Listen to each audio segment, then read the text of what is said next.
Shalom, Horas, Amang Inang yang dikasih Tuhan. Saya mengundang Amang Inang untuk menghadiri perayaan ulang tahun Bata Bermazmur yang ke-20 tahun. Tanggal 13 April jam 6 sore di GSKI Rehoboth Kelapa Gading. Pastikan Amang Inang kita bersama-sama memuji Tuhan atas anugerah yang besar yang disediakan Tuhan bagi kita bangsa Batak. Kita boleh berkumpul, menyembah Tuhan, mengucap syukur, mendengarkan kebenaran Tuhan yang pastinya mengubah hidup kita. Sehingga kita boleh terus dipersiapkan Tuhan untuk menjadi berkat bagi banyak orang. Saya tunggu Amang Inang di dalam perayaan Bata Bermazmur. Pastikan Bapak Inang hadir bersama-sama dengan kami. Tuhan Yesus memberkati. Amin.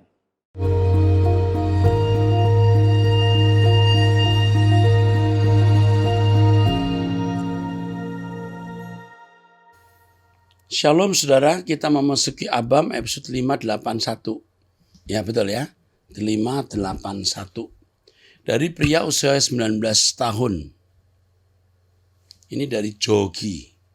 Pertanyaan, apa kata Alkitab tentang berpuasa, berbuka puasa dengan saudara muslim yang berpuasa?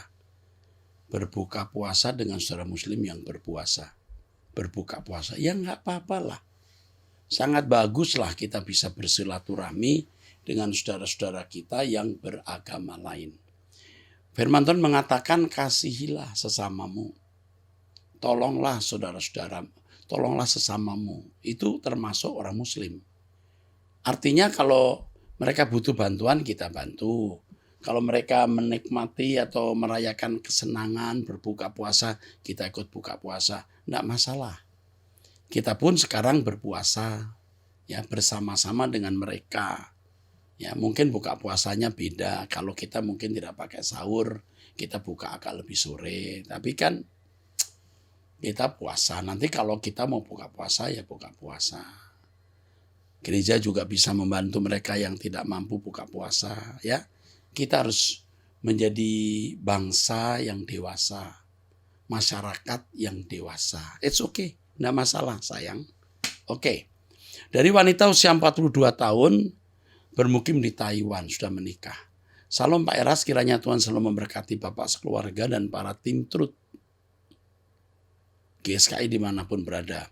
Ada pertanyaan yang ingin saya tanyakan dalam kitab Wahyu, dinyatakan tentang 144.000 orang pilihan. Apa yang dimaksud di sini ya Pak? Dan lebihnya umat pilihan bagaimana keadaannya Pak? Mohon jawabannya. Oh ya Pak, 144.000 orang kudus. Ini apakah termasuk dari para nabi yang terdapat di dalam PL? Di dalam Alkitab tidak terlalu jelas siapa yang terdapat di dalam 144 itu, 144.000 itu. Tetapi saya pernah memiliki pemahaman dan sekarang juga belum lepas. 144.000 itu tidak bisa kita pahami secara eksak jumlah itu. Tidak bisa kita pahami secara harfiah. Tetapi yang kita pahami bahwa ada jumlah tertentu yang menjadi umat pilihan yang terutama. Dan yang saya pahami itulah corpus delicti. Dan jika itu corpus delicti, maka para nabi yang terdapat dalam PL tidak termasuk di dalamnya. Tetapi ini bukan hal yang prinsip. Anda tahu tidak menambah iman, tidak tahu tidak mengurangi iman.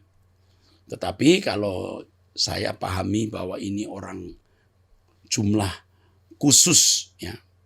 Ada sejumlah khusus orang-orang istimewa yang menjadi corpus delicti, artinya yang serupa dengan Yesus, itu akan membuat kita kiranya bergairah, berambisi untuk menjadi orang istimewa yang jumlahnya terbatas tersebut. Selamat berjuang. Dari pria usia 29 tahun.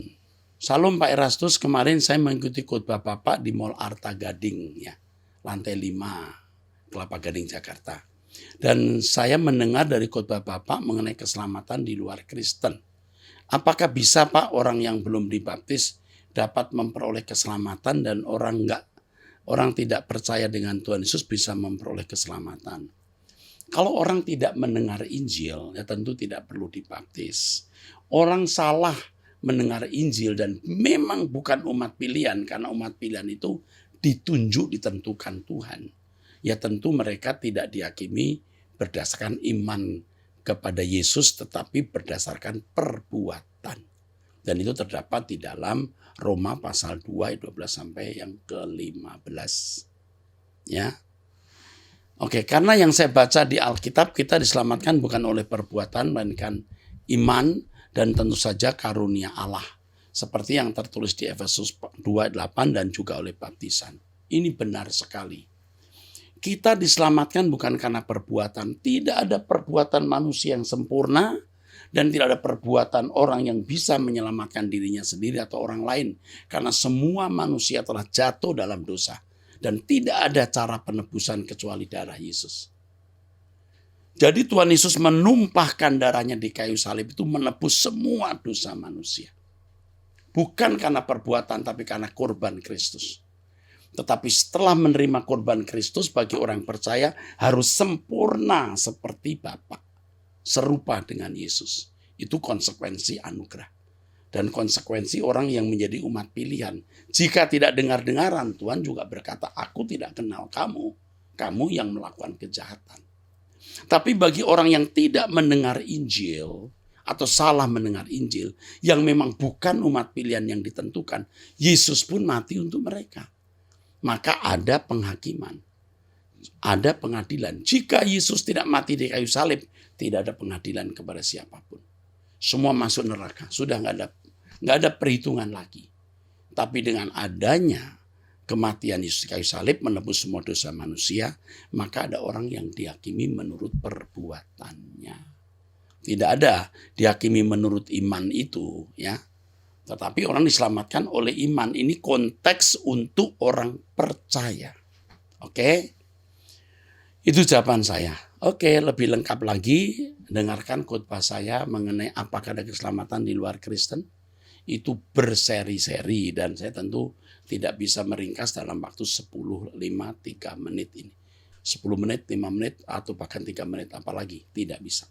Oke, saya kira jawaban itu sudah cukup. Dari seorang wanita, salam Pak Pendeta Erastus, saya seorang ibu dan Tuhan percayakan sebagai gembala juga di salah satu gereja GSKI di Kalimantan Tengah. Wow. Saya berterima kasih atas bimbingan Bapak melalui khotbah membuat saya banyak berubah, Pak. Puji Tuhan, Pak. Selama ada doa pagi saya ikut terus. Ada kadang bolongnya ketika jaringan hilang. Saya mau bertanya, Pak, mohon Bapak beri saya saran atas masalah yang saya hadapi. Dulu, Pak, sebelum saya mengerti kebenaran seperti saat ini, walaupun sudah hamba Tuhan, saya menikah dengan yang dulunya tidak seiman dengan saya, Pak. Tapi sebelum kami menikah, dia udah ambil keputusan ikut Kristen. Dan kami menikah dan punya 2 anak laki-laki dan perempuan. 2 anak laki-laki dan perempuan. Selama kami masih hidup bersama, Pak, tidak pernah ada masalah yang serius. Jujur, Pak, suami saya baik dan tidak kasar dan tidak aneh-aneh. Selama ini dia tetap dukung saya dalam pelayanan, tapi tidak untuk di mimbar.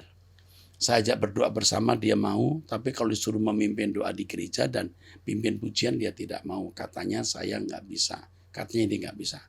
Tapi ada pelayanan di mana dia selalu ikut dan mengantar saya. Kalau hal tanggung jawab untuk kebutuhan keluarga dia penuhi, Pak, walaupun hanya semampunya. Kalau doa pagi dia nggak bisa ikut, Pak, karena jamnya harus berangkat kerja. Kalau libur kadang ikut. Menurut Bapak, apa yang harus saya lakukan agar dia terlibat di mimbar? Saya potong dulu ya. Kamu punya suami ini baik loh. Serius ini baik. Jangan paksa dia berdoa lalu nyanyi. Tidak harus dia lakukan itu.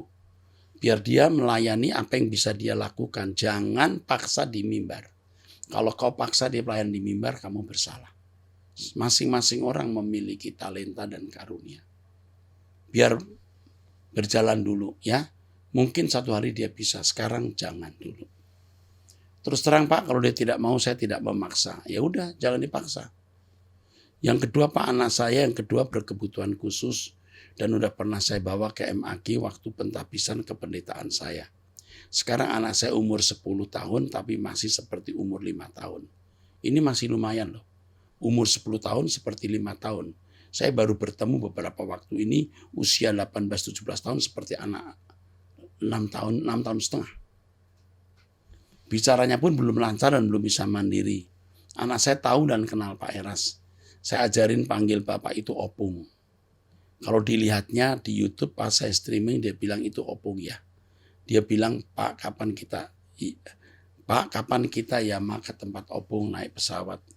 Saya bilang kapan-kapan aja kalau ada uang. Terus dia bilang kita nabung dulu Yama. Anak saya ini selalu tanyain Pak Eras. Saya pribadi tetap berharap kalau dia bisa normal kayak anak lain. Harus bisa. Harus bisa. Dalam nama Yesus harus bisa. Tapi tetap saya bilang ke Tuhan biar kehendaknya yang terjadi. Tuhan mau anakmu baik-baik.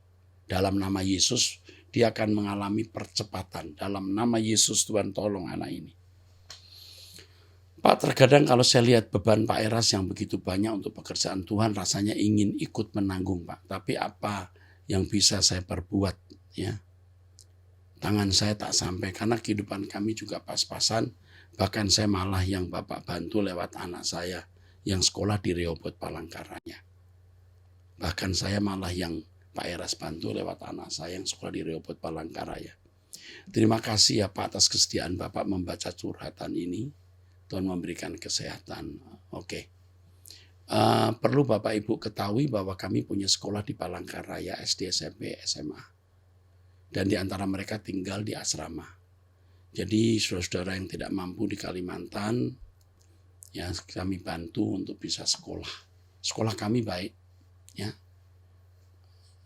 Sekolah kami juga tentu accredited, ya, digarap oleh orang-orang yang berkompeten di bidangnya. Kepada yang menulis ini, kami mengasihi Anda karena Anda bagian keluarga kami. Nanti kalau tidak salah bulan Oktober atau November ada pertemuan pendeta-pendeta GSKI di Jakarta, datanglah. Kalau ada kesulitan nanti hubungi pusat, dibantu supaya anakmu bisa naik pesawat. Oke, Tuhan memberkati. Dan jangan lupa pertemukan ke saya yang manggil saya Opung itu ya. Oke. Sekarang dari wanita usia 47 tahun single. Salam Pak Erastus, saya beribadah di Rehoboth sejak 2018 sampai sekarang walaupun saya belum menjadi jemaat.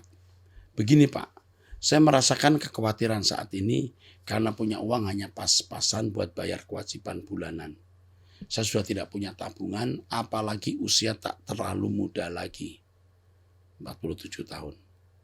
2 tahun lalu saat masa pandemi, saya mulai mengikuti bisnis online. Lalu ada teman di bisnis ini meminjam uang pada saya 7 juta dan teman yang satu lagi minta ditalangin dulu 1,5 jutaan. Teman yang meminjam 7 juta berjanji akan mengangsur setiap bulan selama 2 tahun tanpa bunga. Agak berat hati saya memberikan tapi akhirnya saya pinjamkan karena alasan dia untuk nambahin usahanya. Saya meminjamkan uang itu bukan karena saya banyak uang tapi karena saya pernah merasakan bagaimana di saat kita butuh uang untuk usaha tapi tak ada yang meminjamkan. Jadi itu alasan saya berani meminjamkan. Tapi setelah 2 tahun tak kunjung juga dilunasi. Saya tagih supaya segera dilunasi. Karena agak kesal, saya bilang kepada dia, kalau tak bayar-bayar akan saya laporkan kepada yang berwajib. Saat itu nomor kontaknya tidak aktif, dia kabur. Saya hanya punya foto KTP-nya dan rumahnya di Anji Cianjur. Dan teman yang satu yang saya talangin 1,5 jutaan itu sudah meninggal. Jadi saya tagih ke istrinya. Dan setiap ditagih selalu bilang tidak ada uang, itu pun jarang tagih. Setahun mungkin cuma 2-3 kali. Ya. Tinggal di Makassar. Ya. Oke. Kamu itu orang baik tapi ya orang baik aja kamu. Saya juga ada usaha kecil-kecilan Pak dan saya masuk dalam anggota UMKM yang dikelola pemerintah. Jadi pasti dapat fasilitas permodalan lewat Bank DKI dengan bunga yang sangat kecil. Tapi saya tak bisa meminjam uang Pak dikarenakan BI checking atas nama saya ada tunggakan sebesar 30 juta lagi. Beberapa tahun yang lalu adik saya menggunakan nama saya untuk mengajukan kredit mobil atas nama saya. Dan sebelum mobil itu lunas ada orang yang menggadekannya dan sampai sekarang mobil itu tidak ditemukan. Kurang lebih 5 tahunan. Mau nagih ke adik supaya segera melunasi tunggakan atas nama saya itu. Saya nggak tega juga karena ada 3 anaknya masih putus sekolah dan lain-lain. Tapi saya juga membutuhkan apalagi saat-saat begini. Wow, Kamu orang baik, tapi tadi tapinya belum saya lanjutkan ya. Saya mau ngomong ragu-ragu, tapi kamu ceroboh. Setelah saya membaca berikut, karena saya belum membaca tulisan ini, benar kan? Namamu dipakai untuk kredit mobil, kamu sembarangan. Nama kamu itu menyangkut pekerjaan Tuhan, karena hidupmu pekerjaan Tuhan. Tapi baiklah, semua sudah berlalu. Sekarang kamu sedang menghadapi ke depan bagaimana menyelesaikannya. Yang 1,5 juta, kalau sampai harus hilang ya jangan diharapkan lagi. Yang 7 juta, jangan kamu bawa ke polisi. Percuma, uang 7 juta kalau di Jakarta tidak terlalu besar, nanti masalah jadi membesar. Apakah ada tanda terima? Kamu ada bukti nggak dia meminjam uang 7 juta itu? Itu kalau kamu disubalik, mengarang atau merusak nama baik dan lain-lain jadi masalah. Lebih baik tidak usah ditagih. Biar dua-duanya lenyap. Ya. Kamu teruskan usahamu ini. Teruskan usahamu ini. Yang kecil-kecilan itu, Tuhan akan memberi kamu jalan keluar nanti. Percaya, kamu tidak akan dipermalukan Tuhan. Ya, kalau sampai ada apa-apa yang sangat yang sangat mendesak, tentu kalau kamu jemaat Rehobot, kamu bisa konseling dengan bagian diakonia gereja GSKI Rehobot Kelapa Gading. Tapi karena kamu belum jadi anggota, ini jadi masalah ya. Kalau tidak semua orang bisa kami bantu. Mungkin bisa dinasihati oleh bagian diakonia apa yang Anda harus lakukan. Tapi lain waktu jangan sembarangan meminjamkan nama Anda untuk kredit mobil lah. Kalau ada orang minjam, jika itu untuk kebutuhan konsumsi, untuk makan atau anak sakit, pinjamkan beberapa ratus ribu. Maksud saya, berikan saja beberapa ratus ribu, nggak usah minjam. Kamu orang baik, tapi kamu kurang hati-hati, nak. Lain waktu jangan lakukan lagi. Tetapi satu hal yang saya merasa dalam nama Tuhan Yesus, kamu tidak akan dipermalukan. Ikuti saya terus ya, kita akan masuk dunia yang tidak ada orang hutang nggak bayar, ya. Kehidupan yang bahagia di langit baru bumi baru ya. Oke. Kamu masih single ini maksudnya belum pernah menikah atau sudah pernah menikah, saya tidak tahu, tetapi apapun keadaanmu, kamu bersama kami ke surga. Tuhan memberkati. Dari wanita usia 39, pertanyaan, Pak, apakah suami saya mencintai saya? Atau ini perbuatan setan? Kadang mikir kok nikah malah nggak tambah luar biasa. Kenapa? Malah dia tuh suka di rumah aja. Padahal belum kaya tajir melintir banget. Gimana seharusnya menurut Bapak? Tajir melintir itu kaya banget ya. Apakah suami saya mencintai? Ya, dulu mencintai dan sekarang mungkin juga masih mencintai. Tapi saya tidak tahu seberapa cintanya ya. Tetapi yang jelas suamimu ini tidak dewasa. Jadi malas, tinggal di rumah, tidak tanggung jawab. Ya jiwanya belum utuh. Itu saja. Ya. Kalau soal cinta, dia pasti pernah cinta karenanya menikah dengan kamu. Entah seberapa cintanya dan sekarang mungkin juga masih. Tapi saya tidak tahu juga apakah masih seperti dulu atau tidak. Tetapi kalau dia tidak mau kerja, ini tidak menunjukkan cintanya kepada kamu. Tidak menunjukkan cinta yang proporsional, yang utuh. Kalau dia cinta, dia akan kerja, tidak menyusahkan kamu dan keluarga. Oke. Pak, seorang istri harus mandiri atau harus bergantung sama suami? Harusnya istri bisa bantu suami. Ya, lihat situasi. Kalau suami sudah cukup punya usaha, ya istri jaga anak-anak saja dengan baik. Kalau sudah punya anak ya. Tapi kalau suami tidak mampu ya istri harus ikut mencari nafkah ya. Oke, kamu punya anak belum tidak ditulis di sini. Pak, apa sih bahayanya kuasa setan kuasa setan dunia yang tiba-tiba mengikuti kita? Ya bahayalah setan mau membuat seseorang masuk neraka kok. Ya. Kamu ikuti terus khotbah saya supaya mengenal siapa setan. Pertanyaan berikut, Pak, saya bingung Tuhan itu siapa? Perlunya apa? Gimana kok datang ke dunia? Wow, usiamu sudah 39 tapi pertanyaanmu seperti anak remaja. Tapi kamu tulus ini. Pak, saya bingung Tuhan itu siapa? Ya kamu pasti tahu dia pencipta langit dan bumi yang memelihara kehidupan, yang menegakkan tatanan atau hukum. Bagi orang yang taat Tuhan memberi berkat, bagi orang yang tidak taat Tuhan memberi laknat. Kenapa kok datang ke dunia? Yang datang ke dunia bukan Allah Bapa tapi anak tunggalnya Tuhan Yesus untuk menebus dosa kita. Ikuti khotbah saya supaya kamu tahu lebih banyak ya. Pertanyaan berikut, Pak, bingung apakah harus diam, bagaimana sebaiknya? Sebaiknya kalau ketemu suami begitu diingatkan, ajak bicara, mengapa di rumah, ayo kerja. Tapi setelah bicara kamu diam saja, kamu yang harus kerja cari nafkah. Kamu tidak bisa paksa suami, nanti kamu berkelahi. Ya. Pak, kenapa roh saya suka berbicara sendiri dan saya mendengar apakah itu roh saya atau roh setan yang menempel mengikuti saya? Berbicara kepada orang-orang yang tidak saya kenal. Kadang-kadang guyon, kadang-kadang marah.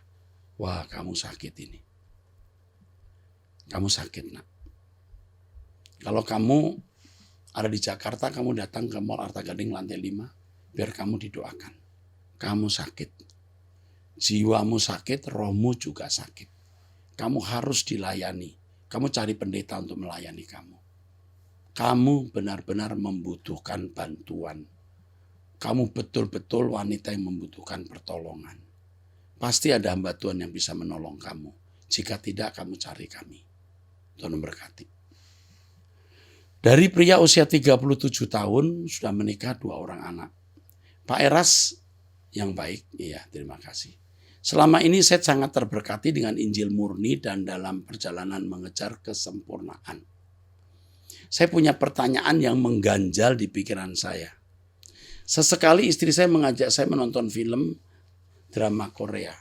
Apakah hal tersebut diperhitungkan sebagai pelayanan pada keluarga atau sebagai usaha mencari kebahagiaan di luar Tuhan? Ya Pak Eras, kamu harus tegas berkata, Mam, ini tidak mendidik. Bagi remaja mungkin bisa mengerti, tapi bagi orang yang sudah berumur seperti kamu, sudah 37 tahun, sudah tidak perlu lagi terikat dengan film-film seri. Udah jelas itu. Bagaimana cara membedakan keduanya? Tidak perlu dibedakan. Kamu harus menunjukkan kehidupan yang beda dengan istrimu. Tetapi ingat, kalau kamu menolak nonton film seri itu, di pihak lain kamu harus memberikan kasih sayang dan perhatian. Yang ini kamu harus berkata, saya nggak bisa, Mam. Kalau kamu paksa saya duduk, aku di sampingmu, tapi aku baca Alkitab. Aku tidak ikut nonton film. Karena perasaan kita tidak boleh dipermainkan oleh film. Kasih tahu itu. Kamu harus punya integritas dalam hal ini. Kamu bisa menolak permintaannya untuk hal ini, tetapi untuk yang lain, kamu penuhi kebutuhanmu. Oke? Tuhan berkati. Dari wanita usia 32 tahun, wanita single di hari Bekasi. Saya mau bercerita perihal mimpi saya saat saya ikut doa puasa tanggal 26 Maret 2023. Ya, minggu lalu kira-kira ya. Saya bermimpi ikut doa pelepasan yang dipimpin oleh Bapak dan saya didoakan oleh Bapak dan seketika saya terbaring dan tidak sadarkan diri, lalu saya terbangun ada dalam sebuah rumah di tengah hutan dan saya kebingungan. Kemudian saya berkeliling rumah dan bertemu seorang wanita. Pas saya tanya, ini ada di mana ya? Tapi wanita tersebut diam saja dan malah lari. Saya tambah bingung, Pak. Tiba-tiba ada beberapa orang yang memanggil saya keluar dari rumah itu dan saya pun ikut bergabung dengan mereka. Ternyata di luar rumah itu ada 3 kuburan yang terdiri dari 2 kuburan orang dewasa dan 1 kuburan anak kecil. Oke. 2 kuburan orang dewasa, 1 kuburan anak kecil. Saya semakin bingung karena mereka yang memanggil saya itu tidak tahu kenapa mereka juga ada di situ. Akhirnya kami semua berdoa tapi tidak fokus karena setan-setan mengganggu kami saat berdoa dan kami merasa takut sekali.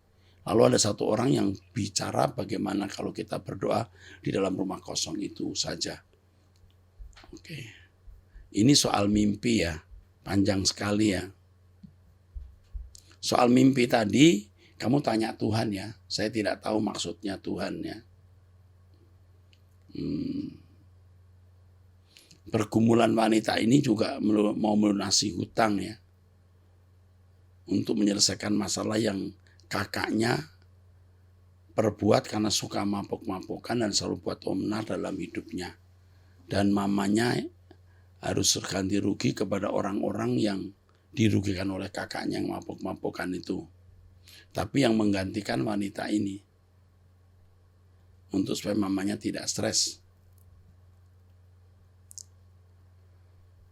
Banyak masalah. Saya bekerja satu perusahaan dengan gaji per bulan 4,5 juta. Apa yang harus saya lakukan untuk menghadapi masalah ini?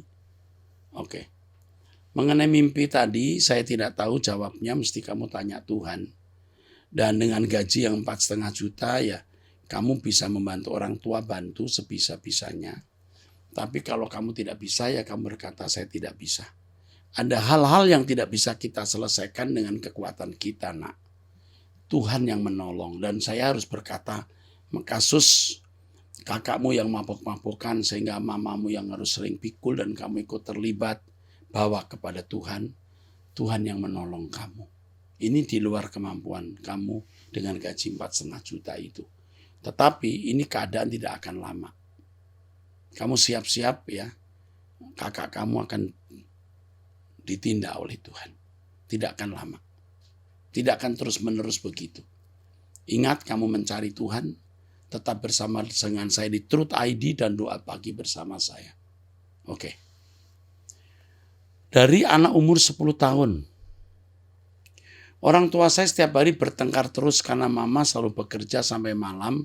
Karena papa mikirin kesehatan. Tapi mama memikirkan kebutuhan. Jadi selalu bertengkar. Jadi saya harus apa agar kedua orang tua saya tidak bertengkar lagi? Ya kamu diam saja, nak. Nanti biar ada guru sekolah minggu yang menelpon kamu deh. Ya, supaya kamu dinasehati ya. Kamu tidak usah menasehati orang tua, tidak usah berteriak-teriak, tidak usah nangis ya. Kamu diam saja. Ya, kalau kamu ada waktu baru kamu deketi mama. Mama bisa nggak ya mengalah? Kalau kamu ketemu papa, kamu bilang juga kalimat yang sama. Papa bisa nggak ya mengalah? Kata Om Eras atau Opa Eras, kita harus diam, 1, 2 diam, 3 diam. Oke, kamu akan ditelepon oleh salah seorang guru sekolah minggu ya nak. Oke, saya nggak mau sebut namamu, takut nanti ada orang kenal. Biasanya kalau anak-anak bertanya saya sebut namanya, tapi kamu tidak saya sebut. Nanti ada guru sekolah minggu telepon ya. Didampingi. Dari wanita usia 39 tahun sudah menikah. Salam Pak Erastus yang terkasih dalam Tuhan. Saya tanggal 26 Maret mengikuti ibadah sore Bapak di MAG. Saya ingin rasanya menghampiri Bapak langsung dan bertanya karena benar-benar ingin tahu penjelasan Bapak mengenai bangsa Israel atau orang Yahudi yang sebelum peristiwa penyaliban Tuhan Yesus mereka melakukan korban darah anak domba untuk menghapus dosa. Pak, berarti zaman itu mudah sekali menghapus dosa ya Pak.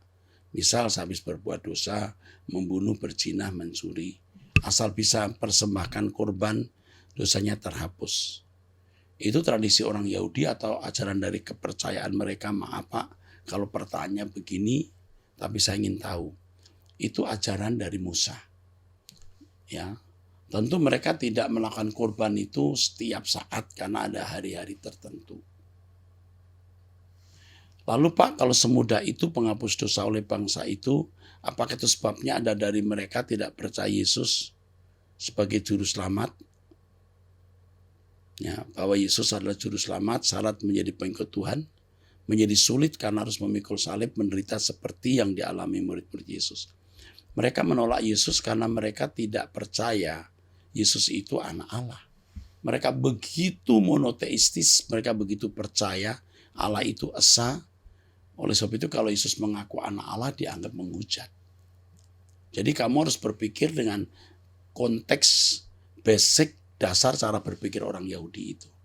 Lagi pula mereka melihat Yesus atau mengenal Yesus sebagai anak tukang kayu. Bagaimana ngaku anak Allah? Jadi sulit mereka percaya.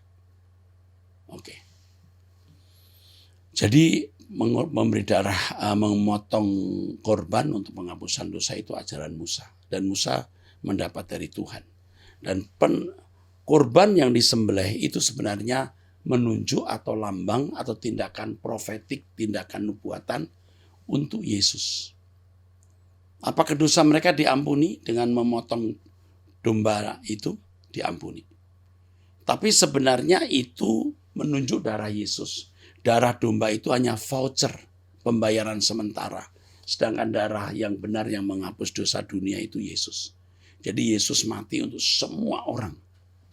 Termasuk orang yang dulu pernah hidup dan akan hidup. Semua manusia yang pernah hidup itu semua dosanya dipikul oleh Tuhan Yesus. Tapi tidak otomatis masuk surga. Karena harus dihakimi menurut perbuatan. Oke. Pak, saya mau bertanya Mazmur 9 ayat 11. Orang yang mengenal namamu percaya kepadamu sebab tidak kau tinggalkan orang yang mencari engkau ya Tuhan. Apa yang dimaksud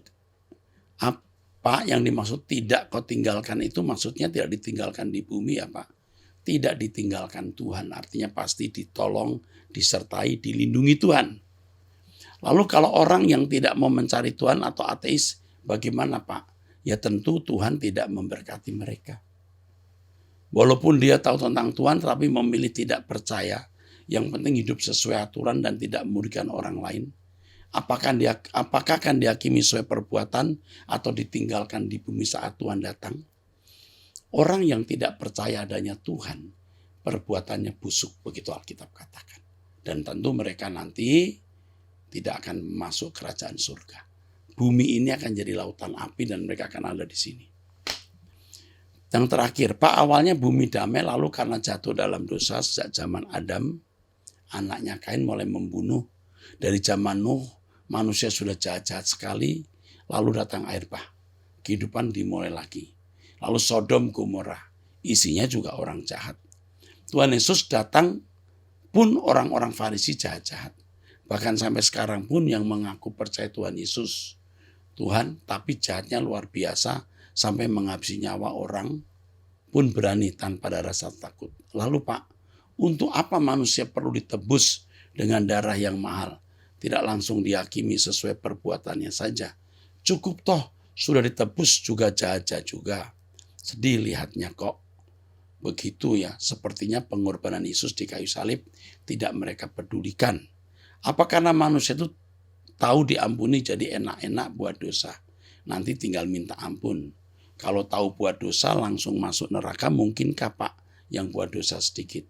Begini, Yesus mati di kayu salib menebus dosa dunia supaya ada pengadilan. Kalau Yesus tidak mati di kayu salib, tidak ada pengadilan. Otomatis semua masuk neraka. Nah, perlu kamu ketahui kalau orang jadi jahat, ini kamu harus lihat dia orang Kristen atau bukan. Orang non-Kristen pun banyak yang tidak jahat. Perbuatannya pun baik.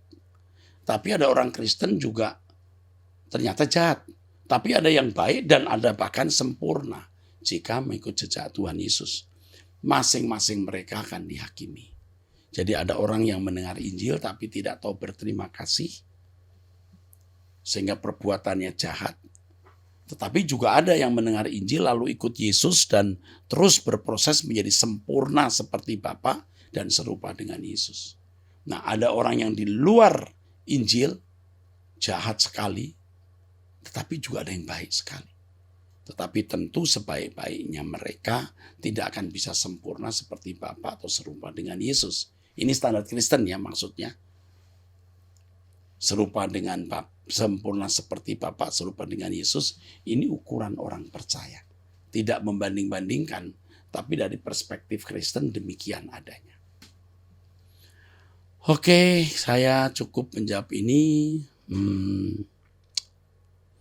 Lalu ditambahkan saya bersyukur dengan ajaran GSKI dan bisa tanya jawab langsung dengan pendeta yang mengajar. Terima kasih Pak, GSKI benar-benar lengkap mengisi hari-hari jemaatnya dengan firman dan pengajaran untuk persiapan langit baru, bumi baru. top. Ya. Sampai jumpa di episode yang akan datang. Jangan lupa subscribe Truth ID. Doa pagi jam 5 pagi bersama saya. Tuhan memberkati.